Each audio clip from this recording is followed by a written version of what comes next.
the first announced witness for the 116th Congress is a guy who is going to prison in 2 months for lying to Congress. But the Democrats don't care. They don't care. They just want to use you, Mr. Cohen. You're their patsy today. You wanted to work in the White House. No, sir. You didn't get brought to the dance. Sir. His remorse is non-existent. He just debated a member of Congress saying, I really didn't do anything wrong with the false bank things that I'm guilty of and going to prison for. Mr. Jordan, that's not what I said, and you know that that's not what I said. Shame on you, Mr. Jordan. Ranking member of the House Oversight Committee, Jim Jordan, grilling Michael Cohen during that explosive, hearing on Capitol Hill. And today he is going a step further, sending Attorney General William Barr an extensive 30-page letter that is calling on the Department of Justice to investigate Cohen for perjury. Here now, Republican Congressman Jim Jordan of Ohio, the ranking member of the Oversight Committee. Sir, good to have you with us tonight. Explain to me exactly what you want the Department of Justice to investigate about what happened yesterday. We think, Martha, there are at least 6 occasions where, in yesterday's testimony, where Mr. Cohen said things that were not accurate. The biggest one, of course, is the fact that he denied that he ever wanted to work at the White House. He's on tape saying if offered a job at the White House, he'd take it 100%. What difference does that make if he's embarrassed about it and he doesn't want to admit that he wanted a job? You're not supposed to say things that are not true in front of a congressional committee, particularly when you're the first announced witness of this Congress, and in 2 months you're going to prison for lying to Congress, and then you come in front of Congress and guess what? You don't tell the truth? That is not supposed to be how it operates. So that's the concern. There are other issues we spell out in the letter. The idea that he didn't register as a lobbyist when you have 2 companies you're representing, one from Kazakhstan, one from Korea, a whole host of things that we think are important. Remember, when a witness is coming in and saying the kind of things that Mr. Cohen is saying, any witness, credibility is always an issue. And this is a guy who is going to prison in 2 months for 4 distinct federal crimes, one of which, of course, is, as I said, lying to Congress. Okay. And he did it again yesterday. All right, here's Adam Schiff. He believes that he actually bolstered his credibility yesterday. Listen to this. Well, look, there's no question that any witness coming before Congress who has a history where they have been dishonest with Congress comes in with a credibility problem.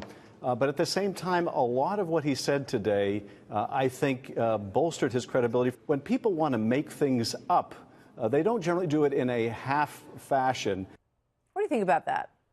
He's delusional. I'm not Mr. Schiff. Well, not Mr. Schiff, but Mr. Cohen. He said that he started the Trump campaign for president with some website he filed. So, I mean, come on. How do you trust anything he says when he has said things like that? Like the reason that Donald Trump ran for president because I formed a website back in 2011. And again, he doubled down on that in the course of his testimony yesterday, just like he doubled down on the fact that he never wanted to work in the White House. Do you think on those issues that you're bringing up that the Department of Justice is really going to pursue that they're going to, move further in terms of accusations that he lied in front of Congress yesterday? That's a question for Bill Barr in the Justice Department. That's the Attorney General's call. All I know is there were so many inconsistencies. On one hand, Michael Cohen said that he was the president's personal attorney, and yet he wasn't the president's personal attorney. He wasn't on a retainer, and yet he was getting reimbursed for something else. Back and forth. He didn't want to work in the White House because he had his dream job, but he wanted to work in the White House. I don't know what to believe because it's tough to believe a guy who has this record of telling lies in the past, and specifically to the United States Congress. I want to replay one of his sound bites from yesterday, saying that the president did not directly tell him to lie. Watch this. Mr. Trump did not directly tell me to lie to Congress. That's not how he operates.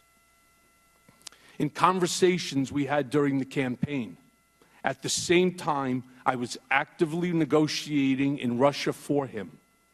He would look me in the eye and tell me there's no Russian business, and then go on to lie to the American people by saying the same thing. In his way, he was telling me to lie. So it's interesting looking at the coverage of that moment, because you look in some places and it says, he didn't directly tell him to lie. End of story. Other takes on what happened yesterday say that he said he clearly did tell him to lie, and that was the way that he communicated with him. You know why you can have both takes? Because Michael Cohen said things, which again just goes to the point. Mr. Trump didn't direct me to lie, but he told me to lie. Which one is it, Michael Cohen? I didn't want to be his personal lawyer, but that was my dream job. I didn't want to work in the White House, but if I was offered a job in the White House, I'd take it 100%. I mean, this is the point. This is the point. He's going to prison for lying to Congress. He comes in front of Congress and says he didn't lie, but we have 6 different instances where he said something that was not accurate. So that's the whole point, and that's what we're trying to get across, and that's why Mr. Meadows and I sent the letter to the Attorney General today. What about the Democrats' response to what happened yesterday and the push for impeachment? Do you think they're going to pursue that? When you look at polls, the American people seem to not be, the majority of American people seem to not be in favor of pursuing that. But Carolyn Maloney, representative, came out today and, said that she thought that the groundwork was there now. Well, they're going to do it. It's a crazy plan that they have, but they're going to do it. It is no accident that Tom Steyer was in New York last week organizing a town hall in Chairman Nadler's district, and this week was in Baltimore organizing a town hall in Chairman Cummings' district. Tom Steyer, mega donor for the Democrats, they are going to do it. That's how radical they have become. So I think this was the step one, and this is the best witness they had. The guy they brought in to start their whole plan to move on their crazy impeachment process was Michael Cohen, as I said, a guy who was going to prison for lying to Congress. When he was brought in front of Congress yesterday, he lied again. I want to ask you about your colleague in Congress, Congressman Matt Gaetz. This was put out there today by one of the writers at The Atlantic, Edward Isaac DeVore, who said that the controversial tweet that Matt Gaetz sent out, where he talked about whether or not Michael Cohen should be very concerned that his wife and his father-in-law might find out about his girlfriends. He then retracted that. DeVore claims in this, President Trump called Matt Gaetz last night from Hanoi to talk the Cohen testimony and the threats that are since rescinded Gaetz made about Cohen. I was happy to do it for you. You just keep killing it, Gaetz was heard telling him.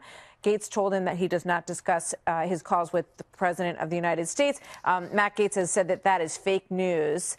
What do you think about all that? The original tweet from your colleague and then the suggestion that maybe the President had wanted him to send out that tweet.